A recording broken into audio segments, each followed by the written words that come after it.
مرد کے لیے عورت کے اندر کشش ہے، عورت کے جسم میں کشش ہے، اور عورت کسی بھی حال میں ہو، کسی بھی عمر میں ہو، کسی بھی کیفیت میں ہو، امیر ہو، غریب ہو، بنی ٹھنی ہوئی ہو یا نہ ہو، مرد کی فطرت ایسے ہے، مرد کی بناوٹ ایسے ہے، ڈھانچہ ایسے ہے مرد کا کہ عورت ہر صورت میں مرد کے لیے پرکشش ہے، لیکن مرد ہر صورت میں نہیں ہے پرکشش عورت کے لیے۔ جس طرح مرد کی ساری دلچسپی عورت میں ہے، آپ نے سڑکوں پہ دیکھا ہوگا، بارہا دیکھا ہوگا، خود تجربہ بھی کیا ہوگا، دوسروں کو بھی دیکھا ہوگا کہ اگر ایک عورت بے حجاب گزر رہی ہو تو سارے مرد اس کو دیکھتے ہیں، جماعت کے ساتھ نیت کر کے باقاعدہ اس کو نگاہ کریں گے۔ اتنے ہی مرد بھی مارکیٹ میں بازار میں گھوم رہے ہیں، لیکن وہ عورتیں ان سب مردوں کو نہیں دیکھتی۔ عورت کی بھی در حقیقت کشش اپنی ہی وجود میں ہے، مرد کی کشش بھی عورت کے وجود میں ہے۔ عورت بھی خود کو پسند کرتی ہے، مرد کو نہیں کرتی، مرد بھی عورت کو پسند کرتا ہے، دونوں ایک ہی چیز کو پسند کرتے ہیں، اور یہ آپ روزانہ دیکھتے ہیں، اس کو آپ تجربہ کرتے ہیں کہ ہر مرد ضرور اپنے اوپر لازم سمجھتے ہیں عورت کو دیکھنا۔ بے شک وہ کہتا ہے میں غلط نگاہوں سے نہیں دیکھا، لیکن دیکھا تو ہے نا، اور یوں نہیں کہ کوئی بہت عجیب کام کر رہا ہے، یہ عورت کے مرد کے اندر یہ چیز ہے، اس کے طبیعت کے اندر ہے یہ چیز، لیکن عورت ضروری نہیں سمجھتی مرد کو دیکھے۔ یا اگر عورت بے حجاب ہو، مرد منہ نہیں موڑتا، مرد اگر بے حجاب ننگا جا رہا ہو تو ساری عورتیں منہ موڑ لیتی ہیں، حتیٰ وہ جو بے حجاب ہیں وہ بھی منہ موڑ لیتی ہیں، پسند نہیں کرتی ننگے مرد کو دیکھنا، لیکن مرد پسند کرتا ہے کہ دیکھے ان کو۔ خوب یہ بھی نقطہ اگر نظر میں رکھیں اس کو، اور پھر جو قرآن نے نظم ایجاد کیا ہے اس کو سمجھنے میں مدد ملتی ہے۔ یہ جو لوگ عورت مرد برابر سمجھتے ہیں، خوب یہ نادان ہیں، جاہل ہیں، مغرض ہیں۔ عورت بناوٹ میں، احساسات میں، طبیعت میں، اپنی اندرونی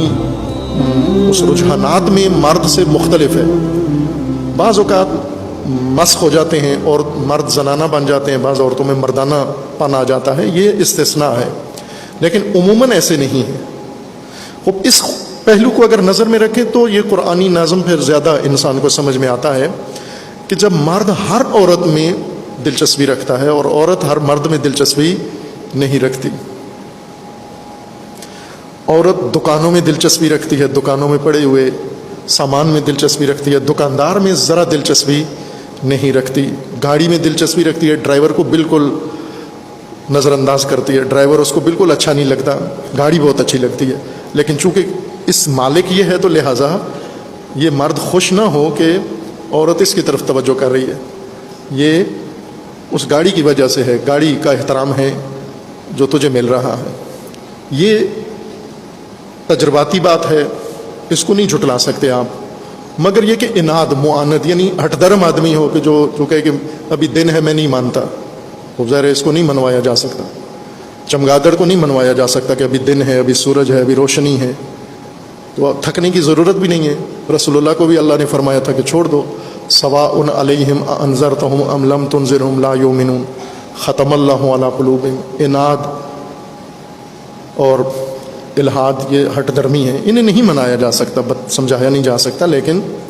یہ ایک اپنی جگہ حقیقت ہے۔ یہ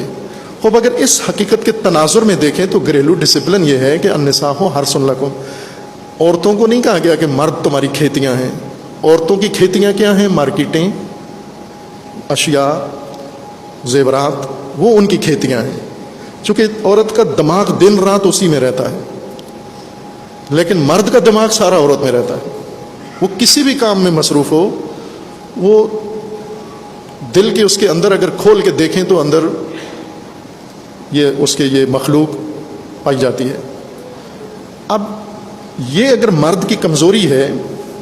یا کہیں مرد کے اندر یہ خصلت ہے رکھی گئی ہے اور یہ بری نہیں ہے، اگر نظم پیدا ہو جائے اس میں کہ عورت کی طرف مرد کی شدید توجہ ہے، اب ایک عورت اور مرد آپس میں ازدواج کر کے انہوں نے وہ تعلق آپس میں قائم کر لیا ہے. اب یہ جو عورت مرد کے گھر میں ہے،